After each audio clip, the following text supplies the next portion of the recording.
तो रेस्ट में मदर को हम लोग क्या मतलब इसमें की मैसेज देंगे, रेस्ट का मतलब ये नहीं कि वो कोई काम नहीं करेंगे। जैसे कि उन्होंने कहा पहले हम लोग भी काम करते थे, तो काम के ऊपर नहीं बोलना है, बट अगर मौका मिलता है दोपहर में 2 घंटा रेस्ट करना है और रात को सफिशिएंट स्लीप लेना है, यानी रात को 8 घंटा सोना है और दोपहर में कम से कम 24 घंटे में 10 घंटा उनको आराम करना है जब भी मौका मिले, ठीक है। दूसरा हो गया सेक्स के बारे में इन लोगों का क्या की मैसेज था? जबरदस्ती नहीं करना चाहिए, जब उसका मन हो तभी करना चाहिए, नहीं करना चाहिए। मदर जब तक कंफर्ट हो उसके अनुसार हस्बैंड को कोऑपरेट करना चाहिए, लेकिन हस्बैंड आपका जो काउंसलिंग करने का ये था, सासू माँ भी बैठी हुई है वहाँ पे भी जबरदस्ती का बात बोलोगे तो घर में जाके लड़ाई ही होगा ना, काउंसलिंग कम और लड़ाई का घर हो जाएगा। तो ये सब चीजें बहुत सेंसिटिव इशू है, इसको जितना प्राइवेसी लेके बात करें तो वो सही होता है, काउंसलिंग सही तरीके। यहाँ पे सिर्फ मैसेज देना नहीं है, किस तरीके से आपको काउंसलिंग करना है ये भी आपको लर्न करना है, ठीक है। तो कुछ चीजें हैं जैसे यहाँ पे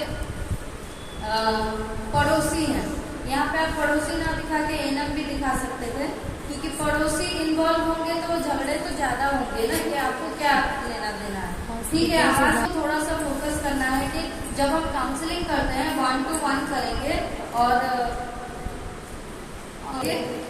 करें दोनों को एक साथ सेक्स के बारे में बात किया जा सकता था, उस समय सासू माँ को दूर कर सकते हैं। एनीवेज ये बहुत छोटा चीज था, लेकिन काउंसलिंग में आपको ध्यान देना है कि काउंसलिंग हमेशा 1 to 1 करना है, ठीक है। दूसरा हो गया सेक्स, मदर को समझाना है, मतलब यहाँ पे की मैसेज देना है, मदर को भी बताना है कि आप चाहे तो आप साथ दे सकती हैं, लेकिन आप कंफर्ट फील करें तब।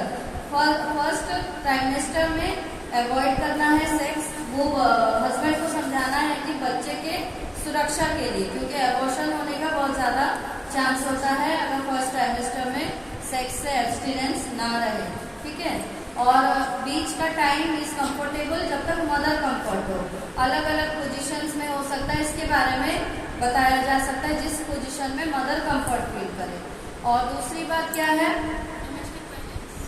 कॉन्डम का इस्तेमाल करें। अगर प्रेगनेंसी के दौरान अगर सेक्स करते हैं तो कॉन्डम का इस्तेमाल जरूरी करना चाहिए, क्योंकि इससे इन्फेक्शन से प्रिवेंट हो सकता है, क्योंकि प्रेगनेंसी के दौरान इजीली इन्फेक्शन हो सकता है, ठीक है।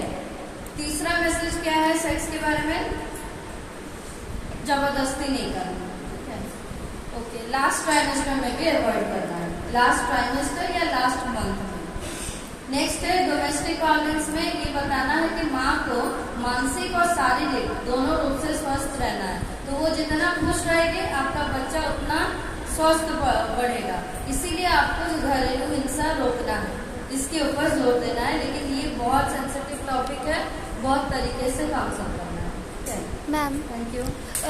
प्रेगनेंसी के द्वारा सेक्स करना इम्पोर्टेंट है, it is necessary to basic need है, ठीक है। हस्बैंड को समझ में नहीं आएगा ना, डिस्कम्फर्ट कैसी होती है, वो कभी मर्द को समझ आएगा क्या, नहीं आएगा। तो मदर कंफर्ट है तो करेंगे ही, और हस्बैंड अगर हस्बैंड को ही समझाना है कि मुझे कन्वीनियंट लग रहा है तो कर सकता है। और रही बात सेक्स इम्पोर्टेंट है ड्यूरिंग प्रेगनेंसी में भी, मैं एक चीज और बताना चाहती हूँ, प्रेगनेंसी में भी हार्मोन्स जो होते हैं ना, कभी कभी फीमेल को सेक्स करने का मन नहीं करता और कभी कभी फीमेल को बहुत ज्यादा सेक्स करने का भी मन करता है, दोनों चीजें होती है।